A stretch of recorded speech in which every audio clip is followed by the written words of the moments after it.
ಇಷ್ಟು ದಿನ ಎಲ್ಲ ಪಕ್ಷದ ರಾಜಕೀಯ ನಾಯಕರು ಕೂಡ ಬಹುತೇಕ ಅಡ್ಜಸ್ಟ್ಮೆಂಟ್ ಪಾಲಿಟಿಕ್ಸ್ಗೆ ಜೋತು ಬಿದ್ದವರೇ. ಆದರೆ ಸಿದ್ದರಾಮಯ್ಯ ಈ ವಿಚಾರದಲ್ಲಿ ತುಂಬಾ ಸೀರಿಯಸ್ ಆಗಿದ್ದಾರೆ. ಅಡ್ಜಸ್ಟ್ಮೆಂಟ್ ಆಟಕ್ಕೆ ಬಿತ್ತು ಬ್ರೇಕ್, ಇನ್ನೇನಿದ್ರು ಸೇಡು ಕೇಡು. ಯಾಕೆಂದ್ರೆ ಮುಖ್ಯಮಂತ್ರಿಗಳನ್ನೇ ಇವರು ರಾಜೀನಾಮೆ ಕೇಳ್ತಾ ಇದ್ದಾರೆ, ಅವರನ್ನೇ ಹಗರಣದಲ್ಲಿ ಸಿಕ್ಕಾಕ್ಸಿದ್ದಾರೆ. ಹಾಗಾಗಿ ಇನ್ನು ಮುಂದೆ ಟಾರ್ಗೆಟ್ ಪಂಚಮುಖ, 5 ವಿಪಕ್ಷದ ನಾಯಕರನ್ನೇ ಟಾರ್ಗೆಟ್ ಮಾಡ್ತಾರಂತೆ.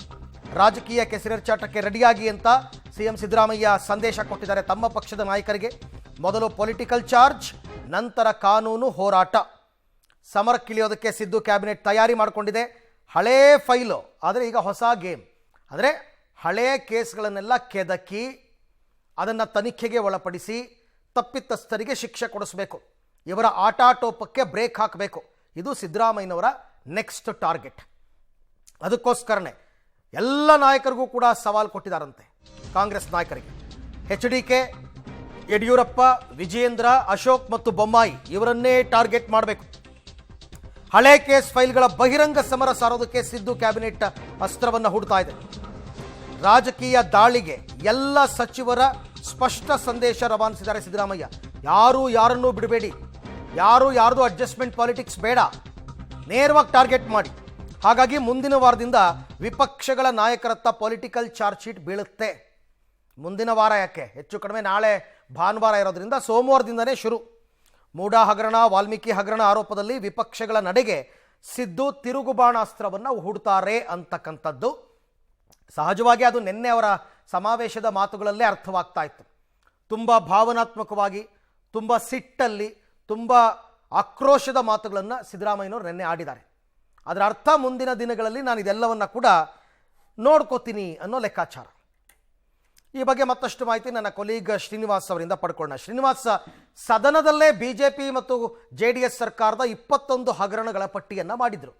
ಈಗ ಬಿಜೆಪಿ JDS ಒಟ್ಟಿಗೆ ಸೇರಿಕೊಂಡು ಪಾದಯಾತ್ರೆ ಮಾಡಿ ಮುಖ್ಯಮಂತ್ರಿಗಳ ರಾಜೀನಾಮೆ ಕೇಳ್ತಾ ಇದ್ದಾರೆ.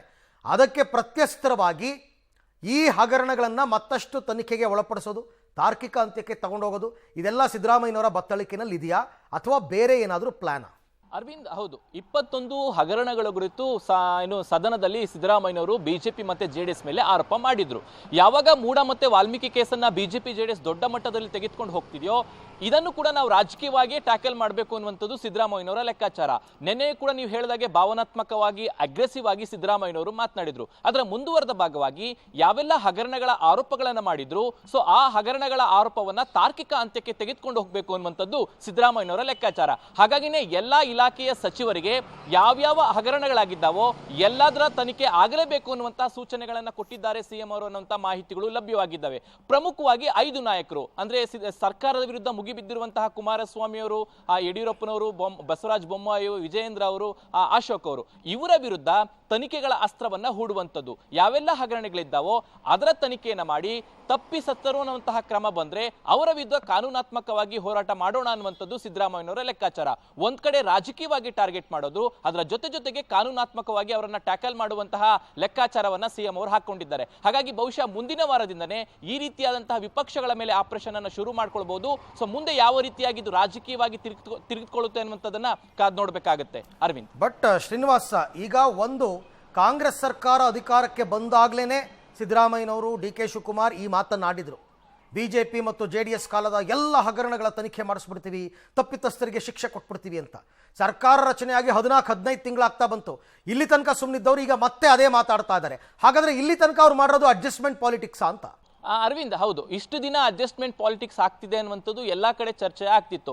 ಆದ್ರೆ ಸಿದ್ದರಾಮಯ್ಯನವರು, DK ಶಿವಕುಮಾರ್ ಕೂಡ ಇಷ್ಟು ದೊಡ್ಡ ಮಟ್ಟದಲ್ಲಿ ಸರ್ಕಾರದ ವಿರೋಧಿ ಅಲೆಗಳು ಬರಬಹುದು ಅನ್ನುವಂಥ ಲೆಕ್ಕಾಚಾರಗಳನ್ನು ಹಾಕೊಂಡಿರ್ಲಿಲ್ಲ ಅಂತ ಅನ್ಸುತ್ತೆ. ಹಾಗಾಗಿ ಅಷ್ಟಾಗಿ ಇಂಪಾರ್ಟೆನ್ಸ್ ಕೊಟ್ಟಿಲ್ಲ ತನಿಖೆಗಳಿಗೆ ಅನ್ನುವಂಥದ್ದು. ಒಂದು 40% ಆರೋಪ ಕುರಿತು ಒಂದು ನ್ಯಾಯಾಂಗ ತನಿಖೆ ಹಾಕಿದೆ, ಮಾಜಿ ನಿವೃತ್ತ ನ್ಯಾಯಾಧೀಶರ ತನಿಖೆಯಲ್ಲಿ. ಅದು ಬಿಟ್ರೆ PSI ಹಗರಣದ ವಿಚಾರವಾಗಿ ತನಿಖೆಗಳಾಗ್ತಿದೆ. ಅದನ್ನು ಹೊರತುಪಡಿಸಿ 18ರಿಂದ 20 ಹಗರಣಗಳ ಆರೋಪಗಳೇನೇನು ಸರ್ಕಾರ ಮಾಡಿದೆ ಅದರ ಒಂದು ತನಿಖೆಗಳನ್ನು ಮಾಡಿಲ್ಲ.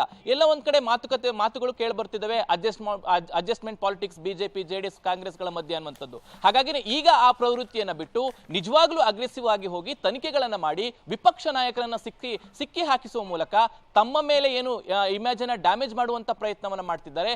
ಅವರು ಕೂಡ ರಾಜಕೀಯವಾಗಿ ಅದೇ ರೀತಿಯಾಗಿ ಮಾಡೋಣ ಅನ್ನುವಂತಹ ಲೆಕ್ಕಾಚಾರ ಬಹುಶಃ ಸಿದ್ದರಾಮಯ್ಯನವರಿಗೆ ಇರಬಹುದು ಅಂತ ಅನ್ಸುತ್ತೆ ಅರವಿಂದ್. ಓಕೆ, ಥ್ಯಾಂಕ್ ಯು ತಮ್ಮೆಲ್ಲ ಮಾಹಿತಿಗೆ ಧನ್ಯವಾದ. ಸೊ ನೋಡೋಣ ಬರೀ ಮಾತಿಗಷ್ಟೇ ಸೀಮಿತವಾಗುತ್ತಾ? ಸೋಮವಾರದಿಂದ ಏನಾದರೂ ಕಾರ್ಯರೂಪಕ್ಕೆ ಬರುತ್ತಾ? ಅದು ಸಿದ್ದರಾಮಯ್ಯನವ್ರ ಕಡೆಯಿಂದ ಆದರೂ ಆಗ್ಬೋದು, BJP JDS ಕಡೆಯಿಂದ ಆದರೂ ಆಗ್ಬೋದು. ಕಾರ್ಯರೂಪಕ್ಕೆ ಬರುತ್ತಾ ಇಲ್ಲ ಬರೀ ಮಾತಿಗಷ್ಟೇ ಸೀಮಿತವಾಗುತ್ತಾ? ನನಗಂತೂ DK ಶಿವಕುಮಾರ್ ಮತ್ತು ಕುಮಾರಸ್ವಾಮಿ ಮಾತಂತೂ ಒಂದೊಂದು ಸಂದರ್ಭದ ಹಾಸ್ಯಾಸ್ಪದ ಅಂತ ಅನ್ನಿಸ್ಬಿಡುತ್ತೆ. ಸುಮ್ಮನೆ ಆರೋಪ, ಮೀಡಿಯಾ ಮೈಕ್ ಕಂಡ ತಕ್ಷಣ ಬರೀ ಆರೋಪ ಮಾಡೋದಷ್ಟೇ, ಇನ್ನೇನೂ ಇಲ್ಲ, ಯಾವ ದಾಖಲೆನೂ ಇಲ್ಲ, ಏನೂ ಇಲ್ಲ, ಸುಮ್ಮನೆ ಮಾತಾಡ್ತಾ ಇದ್ದಾರೆ.